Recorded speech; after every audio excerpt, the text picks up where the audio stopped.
KBS 7시 뉴스 함께하고 계십니다. 지금 시각은 7시 28분입니다.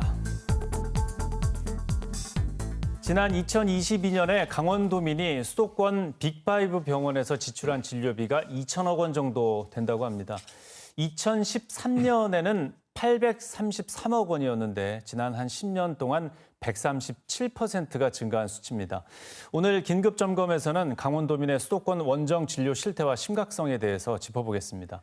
강원연구원 임재영 연구위원 함께하겠습니다. 어서 오십시오. 네, 안녕하십니까. 네, 자 2천억 원이면은 어마어마한 금액입니다. 그동안 또 증가했다는 부분에 대해서도 좀 우려할 만한데 일단 진료 비용에 대해서 좀 자세히 분석해 주시죠. 네, 그 국민건강보험공단 자료를 보게 되면요. 이 강원도민이 2022년 한 해 동안에 서울의 빅5 병원이 있습니다. 큰 상급종합병원인데요. 이를테면 서울대병원, 신촌 세브란스병원, 마산병원 같은 큰 병원에 가서 진료를 받으시고 낸 진료비가 1,975억 원으로 집계가 됐습니다. 네. 이 금액은 10년 전, 즉 2013년과 비교를 해보게 되면 대략 2013년은 833억 원 정도이기 때문에 증가율이 137%를 보이고 있습니다. 예. 진료 인원은 대략 한 42% 정도가 증가했는데 그러니까 진료 인원이 증가한 것보다 이 금액이 증가했다라고 하는 거는 가서 더 많은 비용을 썼다. 이렇게 해석할 수 있을 것 같습니다. 예, 또 지난 10년 동안 급격하게 좀 늘어났는데 그렇습니다. 이렇게 수도권 진료가 늘어나는 현상은 좀 어떻게 분석이 되고 있습니까? 그래서 저는 두 가지 정도 원인으로 생각을 할 수 있을 것 같은데요. 첫 번째는 일단 강원도의 이 열악한 의료 인프라 때문이라고 생각을 합니다. 이를테면 이 전체 이 17개 광역시도의 이 단위 면적당 의료기관 숫자는 대략 한 8개 정도가 있는데 강원도는 불과 0.37개밖에 없습니다. 그래서 이 병원의 숫자가 적은 것도 문제가 있고요.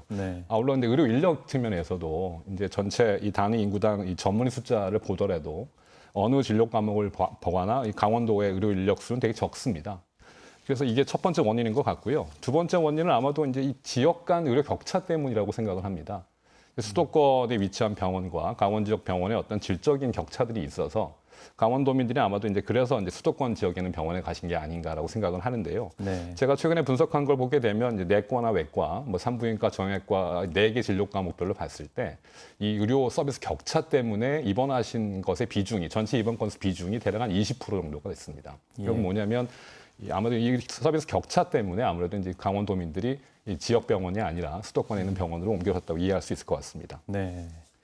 그리고 또 진료비 외에도 들어가는 비용을 분석해 보면 역시 뭐 수도권하고 멀어질수록 강원도 내에서도 비용이 더 들어가는 걸로 분석이 되고 있네요. 네, 아무래도 이제 진료비 이외에 이제 추가적으로 지불하실 비용은 교통비라든가 간병비 정도가 될 수 있을 것 같은데요. 그래서 아까 언급했던 것처럼 만약에 격차 때문에 발생한 입원 건수가 있다라고 하면 그 입원 건수의 이제 평균 재원 일수, 그다음에 하루당 간병 비용을 곱해서 간병비를 계산을 했고요. 그다음 강원도 18개 시군에서 서울까지 이동할 때 되는 교통비를 이제 추계를 해서 그 두 가지 항목의 비용을 더해 보니까 2022년 한 해 동안 대략 한 194억 원 정도를 더 지불하신 걸로 나오고 있습니다. 네. 사실 이게 뭐 서울로 병원 가실 수 있죠. 충분히 그럴 수 있습니다. 그런데 이제 이게 너무 비율이 좀 심해지면 지역의 공공의료가 타격을 입게 된다는 문제점이 있지 않습니까? 네, 맞습니다. 사실 우리나라는 전반적으로 공공의료기관의 역할이 조금 문제가 있다고 저는 생각을 합니다. 이를테면 이제 국립중앙의료원 자료를 제가 봤는데요. 2010년과 대비했을 때 2021년도에 민간병원의 병상수의 증가율이 공공병원 병상수보다 대개 3배에 달하는 증가율을 보였습니다. 그만큼 민간병원의 병상수는 급격하게 증가했는데 공공병원은 그렇지 않았다는 얘기죠. 그래서 이 수치는 계속 전체 병상수에서 공공의료기관 병상수가 차지하는 비중이 대략 한 9.6%. 이 수치는 OECD 국가 중에 제일 낮은 수치입니다. 그렇기 때문에 이제 우리나라 공공의료가 되게 열악하다고 말 수가 있는데 강원도는 더 심각한 상황이 직면해 있는데요. 이를테면 상급종합병원 같은 경우에는 공공의료 기관이 존재하지 않습니다. 그렇기 때문에 보다 더 고급의 내지는 난이도가 높은 질환을 치료하시려고 하면 결국은 공공의료기관이 그 역할을 수행하고 있지 못하다라고 해석할 수 있을 것 같습니다. 예. 요즘에 또 의료 인력에 대한 관심이 높지 않습니까? 의료계 갈등이 있기 때문인데 강원 지역의 의료 인력 상황은 어떻습니까? 글쎄요, 대부분의 분들이 다 이해하고 계시겠지만 의료 인력은 절대적으로 부족한 상황입니다. 이를테면 인구 10만 명당 이제 의사 숫자를 보게 되면 대략 강원도는 이제 우리나라 그 전체 평균의 한 60% 정도를 보이고 있고요. 네. 수도권, 서울 지역과 비교해서 한 절반 정도밖에 되지 않습니다.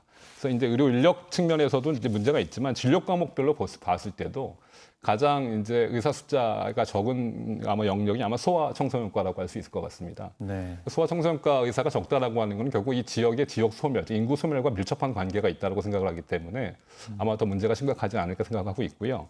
또 하나 드리고 싶은 말씀은 이제 이 의사들이 대부분 다 수도권에는 병원으로 집중되는 현상들을 보이고 있습니다. 네. 그래서 우리가 최근에 보건복지부가 어떤 통계를 냈냐면 의대 졸업생 역외 이탈률이라는 게 있습니다. 이게 뭐냐면 이제 의과대학을 졸업한 졸업생들이 자기 의과대학이 위치한 권역 이외의 권역에서 인턴이라든가 레지던트를 이제 수련하는 그런 비율을 말하는 건데요.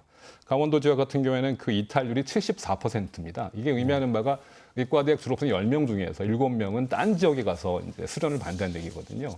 물론 이제 수도권 지역의 병원들이 환자도 많고 이 수련 환경이 좋기 때문에 가는 거를 뭐라고 볼 수는 없습니다. 하지만 대부분 수련을 받은 병원에 이제 위치한 지역에서 개업을 하는 경우가 많기 때문에 향후에는 의사 숫자가 더 부족하지 않을까라고 걱정을 하고 있습니다. 예, 이미 의료 환경은 시장에 이제 맡겨놓을 수가 없는 상황까지 왔습니다. 네. 이 문제들을 어떻게 해결해 나가야 한다고 보십니까? 글쎄요, 아까 앵커분께서 말씀해 주셨지만 공공의료기관의 양적인 질적인 확충이 되게 중요하다라고 생각할 수 있을 것 같습니다. 네. 근데 뭐 그런 측면에서 이제 몇 가지 좀 말씀을 드리면 일단은 이 필수 의료 서비스라고 하는 부분들, 뭐 응급 서비스 같은 걸 포함해서 이제 필수 의료 서비스에 대한 주민들의 수요를 충족시킬 필요가 있는데 그러기 위해서는 아마도 이제 필수 의료 서비스의 전달 체계가 확립이 돼야 되고요. 이 전달 체계를 구성하고 있는 상급종합병원, 2차 병원, 각 의원들, 각 기관들이 이제 그 기능을 다할 수 있도록 지원할 필요가 있습니다. 아울러서 이제 이 각 의료기관들 간의 협력적인 전달 체계가 필요하다고 생각을 하는데요. 뭐 이를테면 춘천, 원주, 강릉 같은 주요 도시에 있는 큰 병원과 그다음에 각 지역에 있는 보건지소라든가 조그마한 병원 간의 네트워크 형성을 통해서 이 환자가 필요한 서비스가 있다라고 하면 전원을 시킬 수도 있고 후송을 시킬 수도 있는 그런 시스템이 필요하다고 생각을 합니다. 예, 오늘 시간 관계상 여기서 좀 마쳐야 되겠습니다. 오늘 말씀 잘 들었습니다. 예, 고맙습니다. 네.